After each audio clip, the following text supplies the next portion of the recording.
comment gagner 10 000 euros par mois à sa retraite. Mais juste avant, je vais vous parler de deux mythes. Le premier, c'est que les revenus passifs à vie n'existent pas. Et le second, c'est qu'il n'y a pas besoin d'investir des millions d'euros pour avoir 10 000 euros à sa retraite. Et on va le voir avec 4 catégories d'investissement. Et surtout, la dernière, vous allez voir cette fameuse méthode qui permet d'avoir 10 000 euros à sa retraite par mois avec des placements qu'on n'a pas l'habitude d'entendre et c'est normal, c'est parce qu'ils rapportent énormément. Donc, premier point, si je reprends dans l'ordre, le plus connu, c'est l'investissement immobilier locatif. Alors, sur du locatif, pour faire très simple, et dans cette vidéo, le but c'est de donner un concept, un point de vue et pas forcément une méthode. Je rappelle, ce n'est pas des conseils financiers, ce n'est pas des conseils fiscaux et d'autant plus que tout ce que je vais parler, c'est avant impôt. Parce que bien sûr, l'impôt évolue et la fiscalité personnelle de chacun est différente. Donc, ce serait trop compliqué de prendre en compte tous les détails. Mais c'est vraiment pour donner un concept de placement et de rente qu'on pourrait espérer avoir avec ce genre d'investissement. Donc, sur l'investissement immobilier, donc on parle principalement de locatif et je ne vais pas parler de plus-value potentielle. Je parle vraiment à l'instant T. Si on devait investir X milliers d'euros, X millions, combien on pourrait espérer? Donc, sur de l'immobilier locatif, en allant chercher quand même des rendements assez hauts, j'ai envie de dire, je prends l'exemple de 7% par an. 7% par an avant impôt. Donc, si vous êtes en France, c'est des performances très très convenables. Encore faut-il qu'il n'y ait pas d'emmerde sur l'immobilier. Enfin bref, je passe tout ça. Si on prend vraiment 7%, il faudrait investir 1 714 285 euros pour obtenir 10 000 euros par mois, soit 120 000 euros par an. Donc, pour économiser, on va dire, investir, même avec du levier bancaire, alors j'en connais beaucoup qui arrivent à ce genre de somme à la retraite et beaucoup plus, mais 1,7 million, c'est quand même beaucoup pour juste se sortir 10 000 euros par mois. Et je rappelle que c'est avant impôt, suivant où vous êtes, s'il y a de l'impôt sur la fortune immobilière, s'il y a de l'impôt sur les revenus qui dépassent 10 000 euros, je pense que ça va faire très mal. Donc, c'est quand même très peu en revenus comparé au montant qu'il faut investir. Si on parle maintenant des dividendes, la seconde plus grosse méthode, quand on pense à revenus passifs, qu'est-ce qui peut me procurer des revenus passifs? Eh bien, ce sont des dividendes. Les dividendes, je rappelle, c'est des bénéfices issus d'une société cotée en bourse qui va rémunérer ses actionnaires.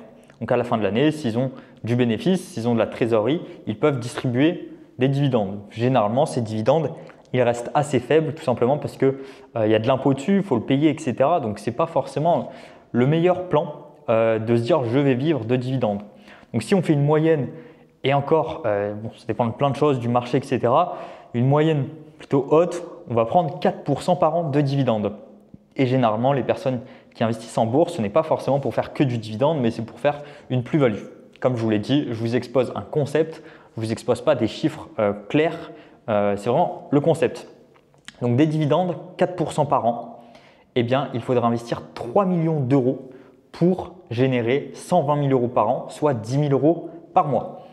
Donc 3 millions d'euros, pareil, qui a 3 millions d'euros à investir comme ça pour avoir ces 10 000 euros par mois de rente? C'est compliqué. Là, je parle vraiment sur des situations de personnes qui ont un job, peu importe le niveau social, mais qui ont un job et qui n'entreprennent pas. Donc, soit il faut entreprendre et réussir à générer ce genre de chiffres, ou soit juste investir avec des 500 euros par mois, 1000 euros par mois. Ça me paraît compliqué d'atteindre 3 millions d'euros. Ensuite, il y a aussi une autre classe d'actifs qu'on appelle les obligations.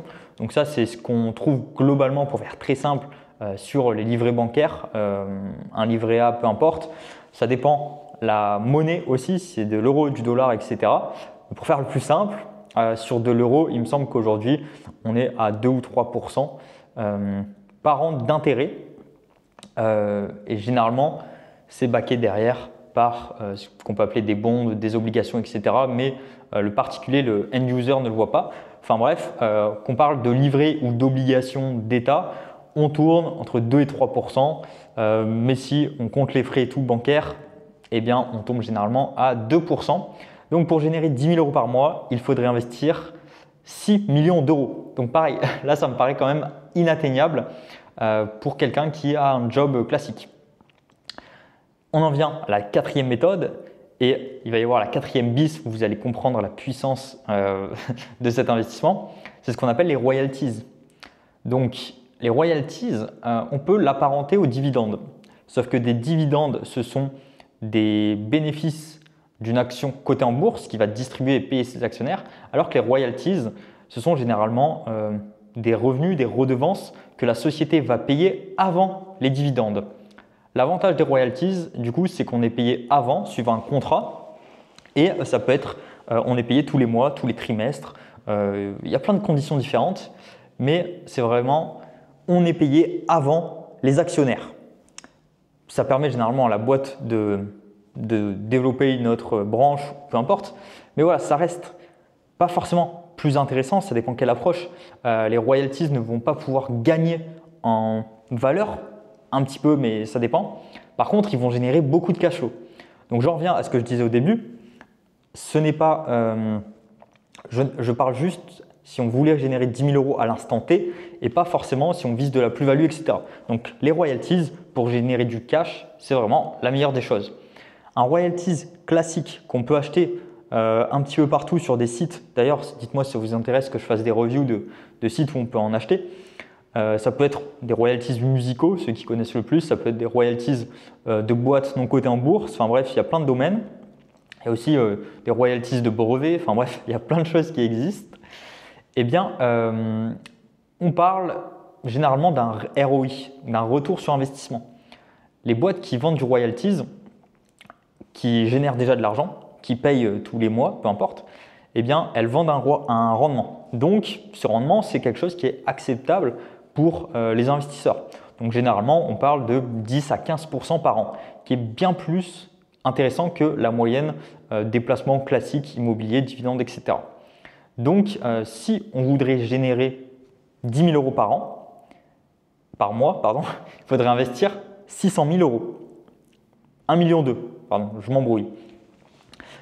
Donc, pour générer 10 000 euros par mois, soit 120 000 euros par an, avec des royalties qui offrent un rendement à 10%, vraiment, c'est vraiment la fourchette basse, eh bien, il faudrait investir 1,2 million euros. Donc déjà, ça paraît beaucoup plus accessible que des obligations avec 6 millions, des dividendes 3 millions ou de l'immobilier 1,7 million avec des emmerdes de l'immobilier derrière. Les royalties, ça tourne, on fait rien, c'est full passif et puis on encaisse.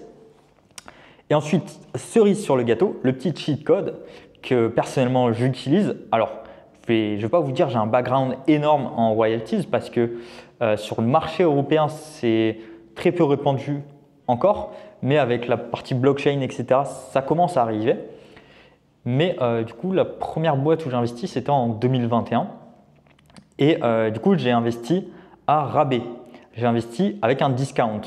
C'est-à-dire qu'une boîte qui va générer des revenus et elle sait qu'en royalties, elle peut donner par exemple 10% par an.